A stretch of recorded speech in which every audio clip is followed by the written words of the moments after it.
But also always, I got to thinking about, legacy and the what ifs, and I always start to think about, how do we make our kids' future better than ours was, right? Or how do we help them have a better chance at life, and I'm not talking about, just getting a job and, growing up and things like that, but like just overall, how do we put them in a better position to win?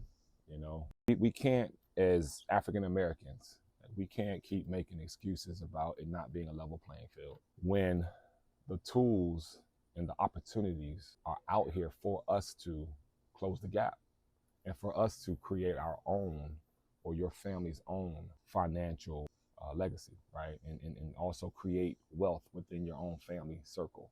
And when I say wealth, I'm not sitting here talking about billions of dollars and all that. And I'm not selling you no dream.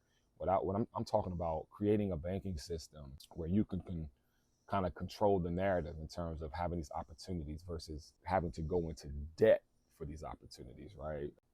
Period. Everyone. If you are depending on your 401k and Social Security to take care of you and to provide a lifestyle for you when you retire, I'm going to give you some answers to the test right now before you work those other 20, 30, 40 years, however long you got to work until your retirement. It's not going to happen. The return is just not going to be there. Sure, you'll have some 401k money, and we kind of know what Social Security is going to look like. It's about $1,900 a month. If they don't defund Social Security, there's some, the Social Security is looking to run out in 2030, I think 34. So we have to, and I'm sure they'll come up with a solution to refund the program and things like that. But what if they don't, right? Again, I'm sure they will. But again, $1,900 a month is not going to. You can't even rent an apartment for $1,900 a month.